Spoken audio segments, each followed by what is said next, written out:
MTC. Light, 2022, P1 No Exercise 1.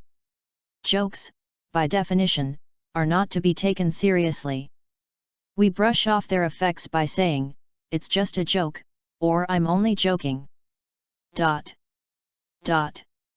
We dismiss individuals we don't respect in the same way, "He's a total joke." When telling jokes, we agree that they are best delivered lightly, off the cuff, however much effort may go into this appearance of levity. And that's the extraordinary thing about jokes, really. Trivial as we insist they are, still we treasure them. We commit them carefully to memory and share them with people we love or people we want to love us. We support a massive and increasingly global joke manufacturing industry of stand-up comedians and all sorts of backroom gag smiths, sitcom writers, radio DJs, journalists. DJ. A sense of humor is one of our most valued social assets. Have you met a single person who will cheerfully admit that they don't have one? MTC. Good job. Let's start. MTC. Light, 2022, P1 No Exercise 2. The concept of sequels originated in the movie context. In the 1920s and 1930s, Hollywood studios had B units which produced what was then called series, loosely connected episodes of a popular character's adventures, such as Charlie Chan, Mr. Moto, or Cisco Kid. 1920-1930 Charlie Chan, Mr. Moto, Cisco Kid B. These serials were manufactured for a low budget and with limited artistic ambitions. Beneath the Planet of the Apes, made in 1970 by 20th Century Fox, is often considered the first modern sequel, the continuation of the studio's previous box office hit Planet of the Apes, itself the screen adaptation of Pierre Boulle's classic novel. 1970 20th Century Fox Beneath the Planet of the Apes, Pierre Boulle. Rather than being the result of strategic managerial thinking, it was the studio's then troubled financial state that made its managers look for ways to exploit its existing properties. At a time when sequels were basically considered as both artistically inferior and commercially unattractive, Fox made what has developed over the following decades into a family brand with numerous products attached to it. Fox. MTC. Good job. Let's start. MTC. Light, 2022, P1 No Exercise 3. You have an old house and everything is a bit outdated, but you're satisfied. You add a room air conditioner during one particularly hot summer. A few years later, when you have more money, you decide to add a central air conditioning system. But you don't remove that room unit in the bedroom. Why would you? It might come in handy and it's already there, bolted to the wall. Then a few years later, you have a catastrophic plumbing problem, pipes burst in the walls. The plumbers need to break open the walls and run new pipes, but your central air conditioning system is now in the way, where some of their pipes would ideally go. So they run the pipes through the attic, the long way around. This works fine until one particularly cold winter when your uninsulated attic causes your pipes to freeze. These pipes wouldn't have frozen if you had run them through the walls, which you couldn't do because of the central air conditioning. If you had planned all this from the start, you would have done things differently, but you didn't. You added things one thing at a time, as and when you needed them. MTC. Good job. Let's start. MTC. Light, 2022, P1 No Exercise 4. In the short run, the cyclical relationship, GDP and happiness go up and down together. GDP. During the Great Recession, for example, happiness in the United States collapsed as the economy contracted and then recovered as GDP turned upward. GDP. But over the long run, the trend relationship, countries with more rapid economic growth do not experience a greater increase in happiness. Indeed, in the United States, the trend in happiness has been flat for over 7 decades, a period in which real GDP per capita more than tripled. 1 GDP 370. Even more spectacular, China's life satisfaction was no higher in 2010 than in 1990, despite an unprecedented fourfold multiplication of real GDP per capita in only 2 decades. 2001 GDP 4, 20101990. There are some scholars who claim to find that happiness trends upward along with GDP, but they are confusing the positive short-term relationship with the nil long-term relationship. GDP. The absence of a long-term relationship suggests that it is time to reconsider the long-held belief that economic growth increases human well-being. MTC. Good job. Let's start. MTC. Light, 2022, P1 No Exercise 5. Just the other day, a dear friend of mine, a retired brigadier, was narrating the story of how a line he heard many years ago impacted him deeply and shaped his life. It was his first week in the army. It was a Sunday morning. The task ahead was rather simple. They had to run 10 miles. 10. My friend recalls having started enthusiastically, and then quickly tiring out. After running half the distance, he felt he couldn't continue any longer. He felt his legs would fold up and he'd collapse. And just as he was about to give up and stop, he heard his commanding officer say to him, "Come on, young man. Until now you've been running with your legs. Now run with your mind." Those words seemed to work like magic.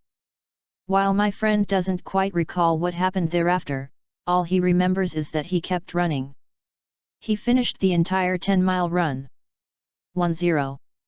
And to this day, he often hears the officer's words echoing in his mind. MTC. Good job. Let's start. MTC. Light, 2022, P1 No Exercise 6.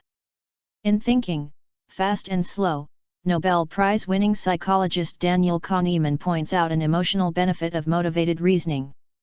Daniel Kahneman. Thinking, Fast and Slow. Resilience.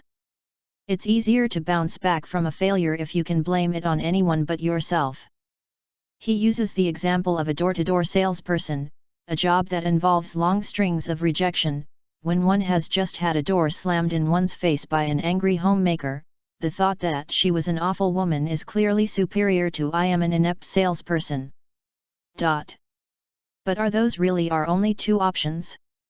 We could instead tell ourselves, "Yes, I screwed up that sale. But everyone makes mistakes."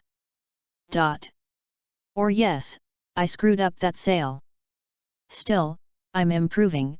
I used to get doors slammed in my face every day, and now it only happens every week."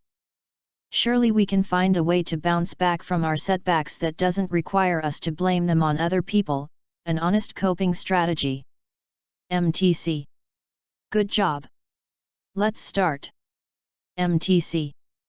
Light, 2022, P1 No Exercise 7. If you visit a physician's office, your behavior is part of a large context that has to do with the specific goals of the visit, your overall plan for the day, and the wider plans and intentions of your life, at varied time scales, relative to which your visit may be of some significance or not. Everything you do in the scene at that office is informed by these multiple contents, even if you do not need to hold them all in mind in order to behave coherently.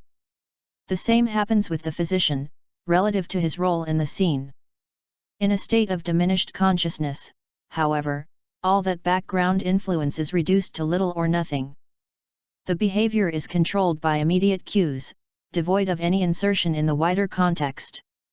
For example, picking up a glass and drinking from it makes sense if you are thirsty, and that action does not need to connect with the broader context. MTC. Good job. Let's start. MTC. Light, 2022, P1 No Exercise 8. Joseph Schumpeter once said that an invention that is not widely used is irrelevant to human affairs. Joseph Schumpeter. There are thousands of ingenious and admirable inventions that were neither carried out in large scale nor used by millions of people to change the world. Hero of Alexandria in the 1st century produced a steam engine by jet action, but it was treated as a curiosity and did not lead to benefits for society. One hero. Leonardo da Vinci invented a number of flying machines, but there is no record that they were ever built to change transportation or warfare. Crawford Long of Georgia actually used ether for anesthesia in surgery a few years before William Morton in Massachusetts, but Long did not publish his results and had no influence in subsequent medical history. Crawford Long, William Morton, Long. Out of the many thousands of inventions in history, only a few were able to travel the long and difficult path from discovery to development, to be manufactured on a large scale, and to be sold widely in the marketplace, and effect significant change in the world. MTC. Good job. Let's start. MTC. Light, 2022, P1 No Exercise 9. Try to abide by the rule that when you advocate changing something, you should make sure you understand why it is the way it is in the first place. This rule is known as Chesterton's fence, after G.K. Chesterton, the British writer who proposed it in an essay in 1929. 1929 G.K. Chesterton. Imagine you discover a road that has a fence built across it for no particular reason you can see. You say to yourself, why would someone build a fence here? This seems unnecessary and stupid, let's tear it down. But if you don't understand why the fence is there, Chesterton argued, you can't be confident that it's okay to tear it down. Chesterton. Long-standing customs or institutions are like those fences, he said. Naive reformers look at them and say, I don't see the use of this, let's clear it away. But more thoughtful reformers reply, if you don't see the use of it, I certainly won't let you clear it away. Go away and think. Then, when you can come back and tell me that you do see the use of it, I may allow you to destroy it. MTC. Good job. Let's start. MTC. Light, 2022, P1 No Exercise 10. My friend Mary Pat has a smart and capable 16-year-old grandson. Mary Pat. He was not doing his best in school, much to his parents' dismay. One day he asked his mother if he could dye his light brown hair. What color? She asked. Bright blue. He said with enthusiasm. Sensing an opportunity here, Mom replied only with a number. 3.8. 3.8. Shorthand for, if you want blue hair you must earn a 3.8 grade point average in school. Otherwise I will say no to this crazy color. 3.8. Mary Pat saw her grandson a few months later sporting bright yellow hair. Mary Pat. I thought you were going to dye your hair blue, she said quizzically. Greg's answer was short, 3.5. Greg, 3.5. When Greg and his mom realized a 3.8 grade point average wasn't going to happen, they adjusted his goal to one more attainable, and everyone was happy. Greg 3.8. Goals motivate only when they are attainable. Sometimes they need to change to fit the individual and the circumstances.